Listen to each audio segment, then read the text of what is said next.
Hello guys, i-video ko yung, iba-vlog ko yung katangahan ko. So nagpunta kami, akala ko ngayon yung schedule namin sa therapist. Hindi ko tinignan ng maayos. Agoy, galit na yan si Mr. sa akin guys. Umuwi pa talaga siya ng maaga para sa appointment namin ngayon. So ngayon, bukas pa pala yung appointment namin. So akala ko Monday, ang tanga ka talaga. Ang tanga talaga ni Marichin guys. Nahiya ako kay Mr. Nagagalit yan. Hindi naman siya nagagalit. Mamaya, i-ano yan niya, i-ulit-ulit ba.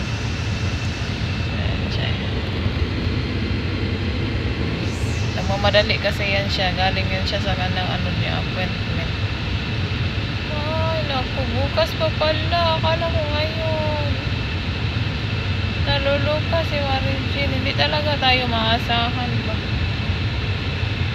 Ba't hindi ko tinignan yung day ba? Tinignan ko siya kahapon. Akala ko talaga today din. Sabi ni Mr. Tumingin yung therapist niya. Sinasabi, anong ginagawa nila dito? Wala silang appointment today. Ay, naku Lord, patawarin mo ako, Mr. Nagmamadali pa yan siya umuwi. Nagmamadali pa umuwi ba galing sa trabaho? Baka malate siya. Tapos naligo ko siya pagdating. Ay naku, sorry talaga. Binablog ang katangahan ni Marichin guys. See you guys later. Hello guys. So pupunta kami. Kukunin na namin si Ethan. Sunduin na namin si Ethan. Wanna lock it?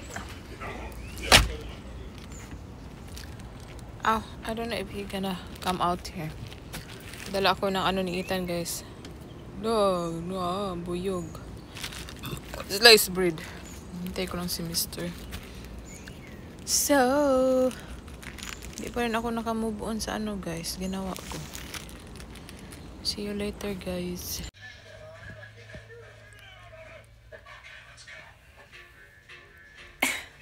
Hello guys. So, nandito na kami sa bahay. Ano bang nangyari? Parang man tayong kakuyapon ito. Sobrang puti.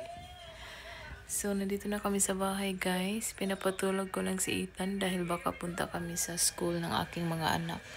Dahil in-house nila ngayon. Meeting ng mga teacher. Parents to teachers. Parang meeting to their teachers by in each nila subject. So, titingnan namin kung makapunta kami. Kasi sabi ng mga anak ko is ayaw na nilang pumunta. And then si Mr. nagpunta sa Walmart na grocery. So, hindi ko alam kung makakapunta kami or hindi. Then, okay lang naman yung mga anak ko na hindi kami pumunta. So, tingnan ko mamaya kung makapunta kami guys. See you later.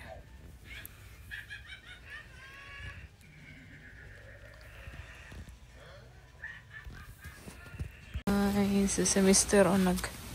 naglinis sa ionizer sa aming swimming pool. Yan.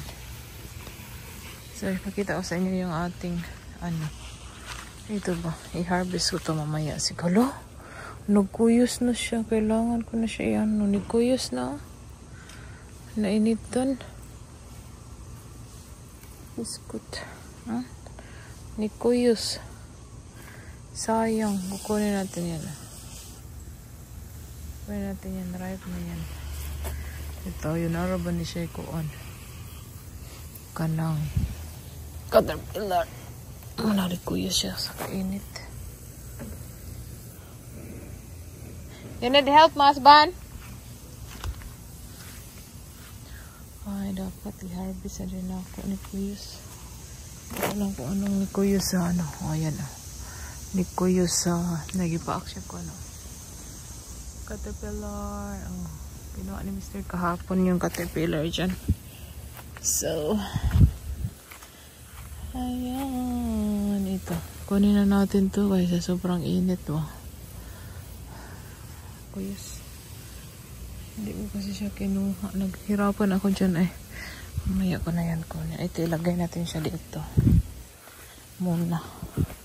Ilagay muna natin siya dito guys. Ayan. Ito natin siya ilagay. Ayan. Ayan. Dyan. So ilagay. So meron na tayong na-harvest. Oh. Yan yung na-harvest natin.